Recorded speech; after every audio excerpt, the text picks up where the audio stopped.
Welcome students. आज मैं आपके लिए बायोलॉजी का जो अपना चैप्टर 2 चल रहा है उसमें लेके आया हूँ लघु बीजाणु जनन, माइक्रोस्पोरोजिनेसिस। तो आज अपन पढ़ेंगे लघु बीजाणु जनन किसे कहते हैं। इससे पहले अपन ने बात की है एक पुष्प की संरचना, पुष्प के जो पार्ट हैं उनकी बात की है, जहां अपन ने कैलिक्स, कोरोला, एंड्रोसियम, गाइनोसियम अर्थात बाह्य दलपुंज, दलपुंज, पुमंग, जायांग की बात की। फिर अपन ने पुमंग जो था उसकी एक इकाई जो पुंकेसर था उसकी संरचना को पढ़ा। उसके बाद में जो परागकोश होता है उस परागकोश की संरचना का अध्ययन किया, जहां अपन ने जाना था कि एक जो परागकोश होता है प्रारंभिक अवस्था में वो गोलाकार होता है, लेकिन उसमें धीरे धीरे परिवर्तन के दौरान 4 जो कोणे हैं उनका क्या हो जाता है, निर्माण हो जाता है, चतुष्कोणीय हो जाता है और प्रत्येक कोणे पर एक लघु बीजाणु धानी का क्या होता है, निर्माण होता है। तो ये लघु बीजाणु धानियां एक परागकोश में अपन ने समझी थी, बात की थी, एक लघु बीजाणु धानी की संरचना जो थी उसको पढ़ा था।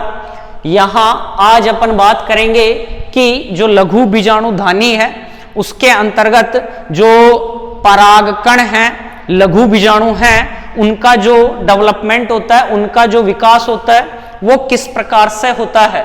तो सबसे पहले अपन बात करें लघु बीजाणु जनन किसे कहेंगे, तो लघु बीजाणु मात्र कोशिका में अर्धसूत्री विभाजन द्वारा अगुणित लघु बीजाणु निर्माण की जो क्रिया है उसे अपन क्या कहेंगे, लघु बीजाणु जनन कहेंगे। यहां अपन ने बात की थी कि एक जो परागकोश था उसके 4 स्तर थे, 4 लेयर थे, जिसमें पहली अपन ने बात की थी, पहला जो लेयर था वो था बाह्य त्वचा, उसके बाद में अंतस्थिसियम,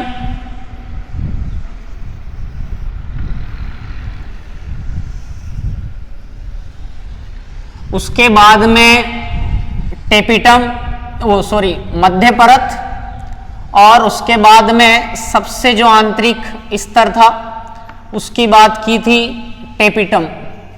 ये चारों स्तर एक परागकोश या एक लघु बीजाणु धानी जो होती है उसके अंतर्गत पाए जाते हैं, प्रेजेंट होते हैं, जिसमें सबसे पहले इनका जो निर्माण है वो किस प्रकार से होता है। एक परागकोश का जो डेवलपमेंट होता है उसमें बताया था कि सबसे पहले एक प्रे-पशु कोशिका होती है, आर्की स्पोरेंजियल सेल होती है।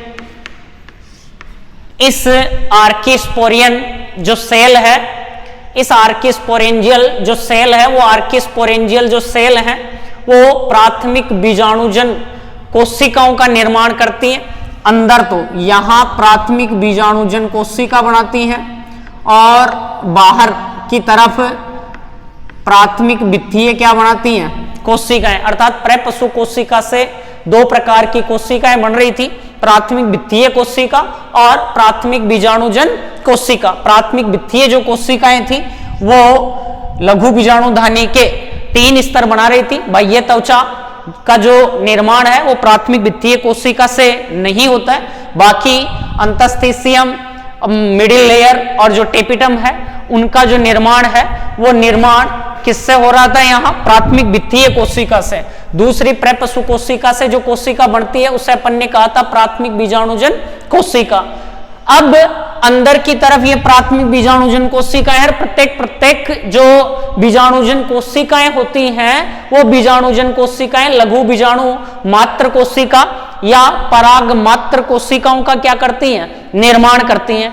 और उसके बाद में पराग मात्र कोशिकाओं में अर्धसूत्री विभाजन होता है और अर्धसूत्री विभाजन द्वारा उनसे लघु बीजाणु या अगुणित जो परागकण हैं उनका क्या होता है, निर्माण होता है। यहां अपन समझें तो जैसे ये सबसे बाहरी स्तर बाह्य त्वचा, दूसरा स्तर अपन ने जाना था इसका अंतस्थिसियम, और अंतस्थिसियम और बाह्य त्वचा जो था वो कोशिकाओं का एकल परतीय स्तर था। नेक्स्ट अपन ने मिडिल लेयर की बात करें तो जो मध्य परत थी वो कोशिकाओं का 2 से 3 परतीय क्या था, स्तर था। 2 से 3 परतीय क्या था, स्तर था। जैसे अपन देखें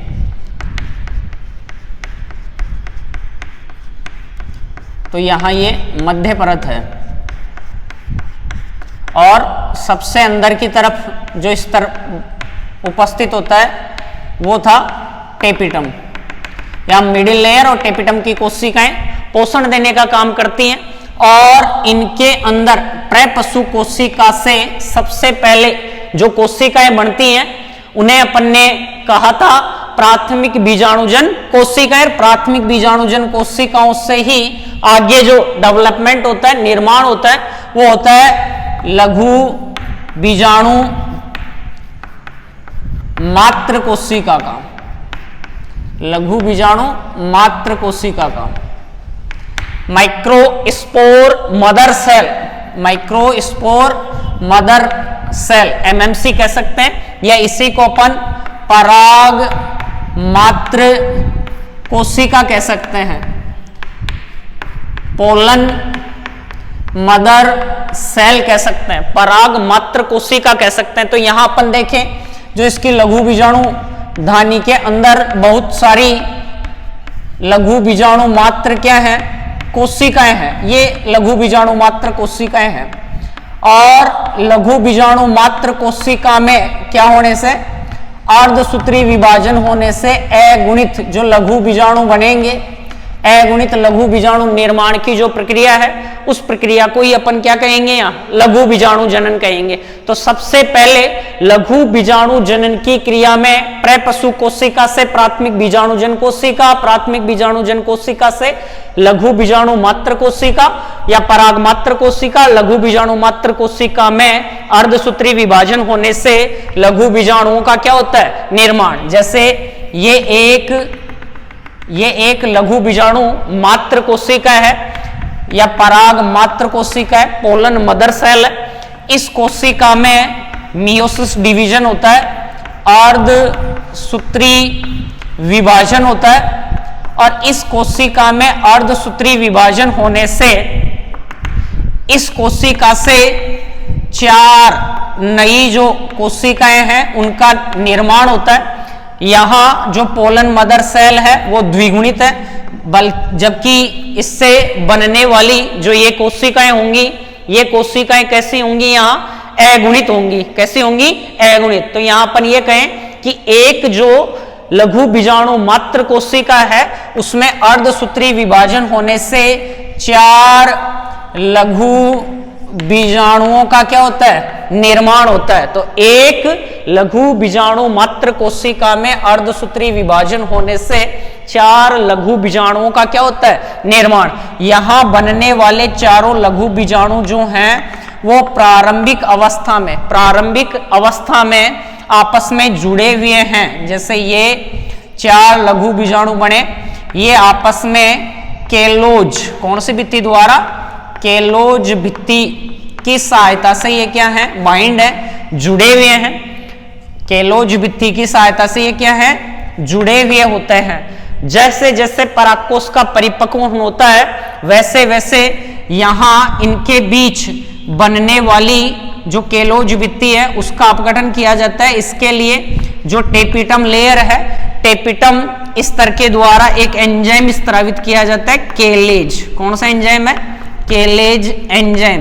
तो ये टेपिटम स्तर में एक और कार्य आता है, यहाँ टेपिटम द्वारा केलेज एंजाइम का भी स्त्राव किया जाता है, और ये जो केलेज एंजाइम है केलोज भित्ति को तोड़ेगा, जिससे चारों लघु बीजाणु क्या हो जाएंगे, अलग हो जाएंगे। और अलग हुए जो लघु बीजाणु हैं अब इन्हें अपन क्या कह देंगे, पराग कण कह देंगे। क्या कह देंगे, पराग कण कह देंगे, पोलन ग्रेन कह देंगे। तो ये अलग हो गए, अलग होने के बाद में इन्हें स्वतंत्र क्या कहेंगे, परागकण कहेंगे। तो यहां अपन ने बात की किसकी, लघु बीजाणु जनन की। जहां परागकोश का परिवर्धन होता है उस समय सबसे पहले आर्किस्पोरेंजियल सेल बनती है, उससे प्राथमिक वित्तीय कोशिका, प्राथमिक बीजाणुजन कोशिका, वित्तीय कोशिकाओं से तो किसका निर्माण होगा, वाल बनेंगी, भित्ति बनेंगी, और बीजाणुजन कोशिका है उनसे बीजाणु, जो लघु बीजाणु मात्र कोशिकाएं हैं या बीजाणुजन ऊतक जो हैं वो बनेंगे, और वो लघु बीजाणु मात्र कोशिकाओं का क्या करेंगे, निर्माण करेंगे। इन कोशिकाओं में क्या होगा, अर्धसूत्री विभाजन, और अर्धसूत्री विभाजन से अगुणित क्या बनेंगे, अगुणित क्या बनेंगे, लघु बीजाणुओं का क्या होगा, निर्माण होगा। जैसे हमें प्रश्न पूछ ले यहां, यदि 200 परागकण निर्माण के लिए, 200 परागकण निर्माण के लिए लघु बीजाणु मात्र कोशिका में कितने अर्धसूत्री विभाजन होंगे या कितने अर्धसूत्री विभाजन की आवश्यकता होगी। हमें पता है एक लघु बीजाणु मात्र कोशिका से कितने लघु बीजाणुओं का निर्माण हो रहा है, 4 लघु बीजाणुओं का क्या हो रहा है, निर्माण हो रहा है। कितने, 4 लघु बीजाणुओं का निर्माण हो रहा है। तो जैसे 50 अर्धसूत्री विभाजन हुए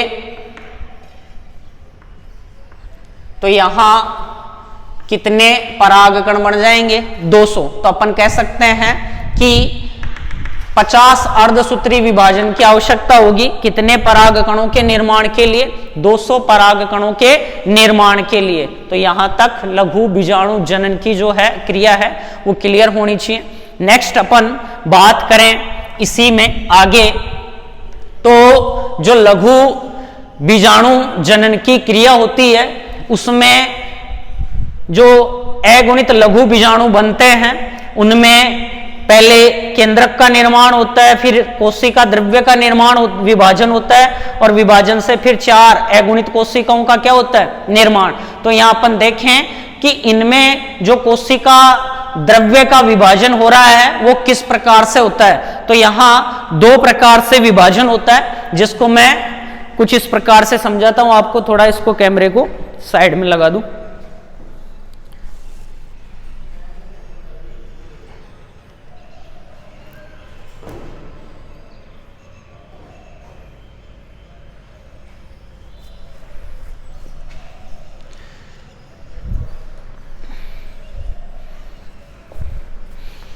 ध्यान दो, लघु बीजाणु जनन में कोशिका द्रव्य का विभाजन 2 प्रकार से होता है। लघु बीजाणु जनन में कोशिका द्रव्य का विभाजन 2 प्रकार से होता है। अब किस प्रकार से हो रहा है, देखो पहला जो विभाजन है वो है युगपत विभाजन, युगपत प्रकार का विभाजन या साइमुल्टेनियस प्रकार का जो विभाजन है वो हो रहा है। दूसरा है यहां उत्तरोत्तर प्रकार का या सक्सेसिव टाइप का जो विभाजन है कोशिका द्रव्य का वो हो रहा है। सबसे पहले अपन युगपत की बात करें तो इसमें क्या होता है, इस प्रकार के विभाजन में सबसे पहले जैसे अपन ने बात की कि एक क्या थी, एक कोशिका थी लघु बीजाणु मात्र कोशिका, उसमें सबसे पहले अर्धसूत्री विभाजन फर्स्ट होगा जिसमें 2 केंद्रकों का सबसे पहले निर्माण होगा। उसके बाद में इनमें कोशिका द्रव्य का विभाजन हो रहा है या नहीं हो रहा है या एक साथ हो रहा है, उसके आधार पर इनमें जो कोशिका द्रव्य का विभाजन है वो इस 2 प्रकार से अपन पढ़ेंगे, 2 प्रकार से पढ़ेंगे। देखो सबसे पहला है युगपत प्रकार का, इसमें देखें तो सबसे पहले जो एक लघु बीजाणु मात्र कोशिका है सबसे पहले इसके केंद्रक में विभाजन होगा। केंद्रक में विभाजन होने के बाद में तुरंत कोशिका भित्ति अर्थात कोशिका जो द्रव्य है उसका विभाजन नहीं होता है, कोशिका भित्ति का जो निर्माण है वो तुरंत नहीं होता है। सबसे पहले केंद्रक का विभाजन होगा, पहले 2 केंद्रक बन जाएंगे, उसके बाद में 3 और 4 केंद्रकों का निर्माण हो जाएगा, एक केंद्रक इनके पीछे है। तो यहां इस प्रकार के विभाजन में कोशिका जो द्रव्य है अर्थात कोशिका भित्ति का जो निर्माण है वो एक साथ होगा। कोशिका भित्ति का निर्माण क्या होगा? एक साथ होगा। अर्थात पहले दो केंद्रक बने, इन दो में फिर विभाजन हुआ और कितने केंद्रक बन गए? 4 केंद्रकों का निर्माण हो गया। एक साथ चारों जो केंद्रक थे उनमें कोशिका भित्ति का निर्माण होने से अर्थात कोशिका द्रव्य का विभाजन होगा एक साथ। ये 3 केंद्रक यहां दिखाई दे रहे हैं, एक केंद्रक इनके कहां है? पीछे की तरफ पाया जाता है। इस प्रकार का जो विभाजन देखने को मिलता है कोशिका द्रव्य का, वो द्विबीजपत्री जो पादप हैं उनमें देखने को मिलता है। और यहां जो चतुष्क है, टेट्राड जो है, वो चतुष्फलकीय जो व्यवस्था है उसके अंतर्गत दिखाई देता है। नेक्स्ट अपन बात करें उत्तरोत्तर प्रकार का या सक्सेसिव जो टाइप है उसकी बात करें तो इसमें यहां देखो ये एक जैसे लघु बीजाणु मात्र कोशिका है। इसके केंद्रक में पहले विभाजन हुआ, उसके तुरंत बाद में दोनों केंद्रकों को कोशिका जो द्रव्य है वो विभाजित हो जाएगा, मतलब कोशिका भित्ति का निर्माण हो गया, 2 कोशिकाएं बन गई। फिर इन दोनों कोशिकाओं में आगे विभाजन होगा, इनके केंद्रकों में विभाजन होगा और फिर 4 जो अगुणित कोशिकाएं हैं उनका क्या हो जाता है? निर्माण हो जाता है। तो दूसरा जो विभाजन पढ़ रहे हैं कोशिका द्रव्य का वो उत्तरोत्तर या सक्सेसिव टाइप का है। उसमें केंद्रक का जो विभाजन है उसके तुरंत बाद कोशिका द्रव्य का विभाजन होगा और उससे जो अगुणित कोशिकाएं हैं वो बढ़ेंगी।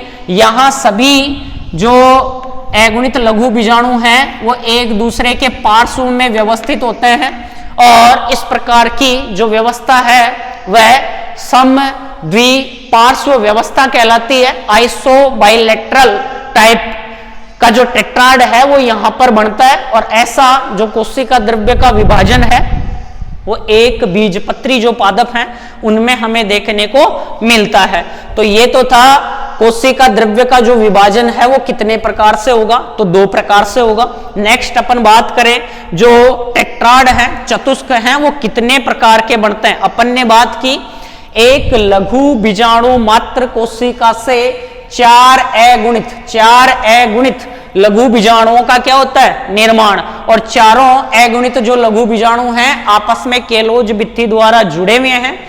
उनकी ये जो व्यवस्था है, ये जो व्यवस्था क्रम है, इस व्यवस्था क्रम को अपन क्या कह रहे हैं? टेट्राड कह रहे हैं। क्या कह रहे हैं? टेट्राड। तो जो टेट्राड हैं, टाइप्स ऑफ टेट्राड्स या चतुष्कों के जो प्रकार हैं वो कितने प्रकार के हैं, कैसे ये जुड़े हुए होते हैं। तो सबसे पहले अपन देखें चतुष्फलकीय टेट्राड। चतुष्फलकीय टेट्राड, इसके अंतर्गत क्या होगा कि जो 4 लघु बीजाणु हैं जैसे आपस में चतुष्फलकीय व्यवस्था में जुड़े हुए हैं, जैसे 3 गेंद अपने पास 1, 2 और 3, इनके पीछे तीसरी गेंद लगी हुई हो, अर्थात इनमें अपन देखें तो 3 लघु बीजाणु ही दिखाई देंगे। एक लघु बीजाणु इनके कहां व्यवस्थित है? पीछे व्यवस्थित है। इस प्रकार की जो व्यवस्था है वो चतुष्फलकीय व्यवस्था कहलाएगी। टेट्रा हेल्डर जो टेट्राड है वो इसके अंतर्गत जो बनेगा, निर्माण होगा, अर्थात 4 में से 3 लघु बीजाणु ही हमें स्पष्ट रूप से यहां दिखाई देंगे। नेक्स्ट अपन बात करें सम द्विपार्श्व आइसोबाइलेटरल जो टेट्राड है उसके अंतर्गत क्या होगा कि इसमें जो लघु बीजाणु बनेंगे वो एक दूसरे के कहां होंगे?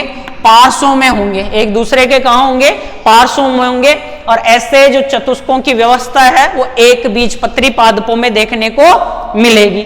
नेक्स्ट अपन बात करें क्रोशित व्यवस्था। जो क्रोशित व्यवस्था है वो हमें मैग्नोलिया में देखने को मिलती है और क्रोशित व्यवस्था के अंतर्गत क्या होता है कि हमें जो 4 लघु बीजाणु हैं उसके अंतर्गत अपन देखें तो जैसे ये 1 और ये 2, ये 2 लघु बीजाणु हैं।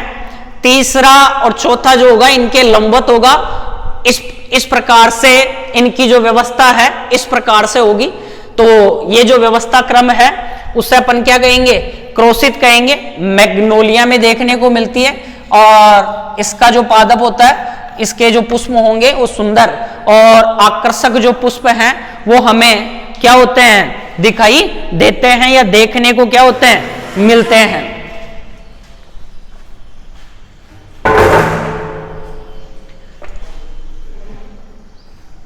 नेक्स्ट अपन बात करें टी आकारिकीय या टी शेप प्रकार का जो टेट्राड है, चतुष्क है उसकी। तो टी आकारिकी वाला जो चतुष्क है उसमें अपन देखें तो ऊपरी जो दो लघु बीजाणु हैं उनमें अनुप्रस्थ विभाजन होगा और नीचे वाले में लंबवत प्रकार का क्या देखने को मिलता है, विभाजन देखने को मिलता है। तो यहां जो लघु बीजाणु होंगे वो हमें अंग्रेजी वर्णमाला के टी शेप व्यवस्था में दिखाई देते हैं, इसलिए इसे टी आकारिकीय कहा जाता है और ऐसा हमें देखने को मिलता है एरिस्टोलोकिया में। नेक्स्ट आता है रेखीय चतुष्क लाइनर, ये हेलोफिला में देखने को मिलता है। रेखीय के अंतर्गत क्या होता है, सभी जो लघु बीजाणु हैं वो एक दूसरे के लंबवत इस प्रकार से व्यवस्थित होते हैं, एक रेखीय क्रम में पाए जाते हैं, एक लाइन में या रेखा में देखने को मिलते हैं, इसलिए इन्हें लाइनर या रेखीय चतुष्क भी कहा जाता है। अब यहीं पर एक महत्वपूर्ण क्वेश्चन सामने निकल के आता है कि कौन से पादप में चतुष्क के जो सारे प्रकार हैं वो हमें देखने को मिलते हैं, चतुष्क के सारे जो प्रकार हैं वो हमें देखने को मिलते हैं। तो इसमें से जो एरिस्टोलोकिया है, एरिस्टोलोकिया में सभी पांचों प्रकार के ये जो चतुष्क हैं वो हमें देखने को मिलते हैं। उसमें सभी प्रकार के चतुष्क जो बनेंगे उनका क्या होता है, निर्माण होता है, किसमें, एरिस्टोलोकिया के अंतर्गत। इसके बाद में यहां तक का स्क्रीनशॉट ले लेना आप।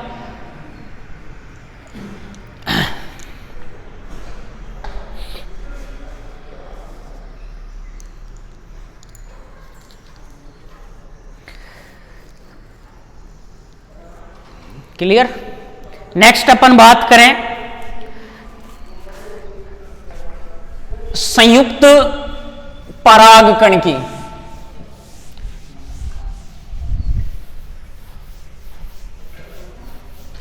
संयुक्त परागकण किसे कहेंगे?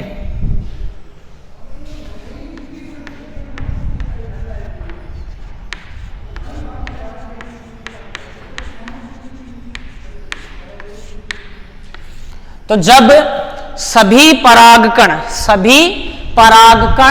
आपस में कंबाइंड रूप से, संयुक्त रूप से क्या हो, जुड़े हुए हो, तो जो वह व्यवस्था क्रम है उसे अपन संयुक्त क्या कहेंगे, परागकण कहेंगे। जैसे ड्रोसेरा है, टाइफा है, ड्रोसेरा में और टाइफा में संयुक्त परागकण हमें देखने को मिलते हैं, जिसमें एक से अधिक परागकण आपस में कंबाइंड रूप से क्या होते हैं, जुड़े हुए होते हैं। नेक्स्ट अपन देखें पराग पिंड या पोलेनियम किसे कहेंगे, पराग पिंड। जब बहुत सारे परागकण आपस में एक विशिष्ट पिंड नुमा संरचना में क्या हो, बंद हो, तो यह जो व्यवस्था है या यह स्थिति जो है इससे अपन कहेंगे परागपिंड या पोलेनियम कहेंगे। ये बहुत सारे पराग कण हैं जो एक पिंड नुमा फूली हुई संरचना में क्या होते हैं, बंद रहते हैं। इस प्रकार का जो व्यवस्था क्रम है इसे परागपिंड या पोलेनियम कहते हैं। जैसे आंख जो होता है उसके अंतर्गत ऐसी व्यवस्था हमें देखने को मिलती है। उसके बाद में नेक्स्ट अपन देखें बहु बीजाणुता। बहु बीजाणुता जो व्यवस्था क्रम है इसमें भी बहुत सारे जो परागकण हैं वो आपस में क्या होते हैं, संयुक्त रहते हैं। आपस में क्या रहते हैं, संयुक्त रहते हैं। तो ये भी क्या कहलाएगा, बहु बीजाणुता कहलाएगा। तो यहां आज अपन ने कुछ महत्वपूर्ण जो चीजें थी उनकी बात की है, जिसमें अपन ने सबसे पहले पढ़ा है लघु बीजाणु जनन किसे कहते हैं? लघु बीजाणु जनन की क्रिया के अंतर्गत एक लघु बीजाणु मात्र कोशिका से 4 लघु बीजाणुओं का क्या हुआ? निर्माण, जो आपस में कौन सी व्यवस्था में थे? चतुष्क व्यवस्था में थे।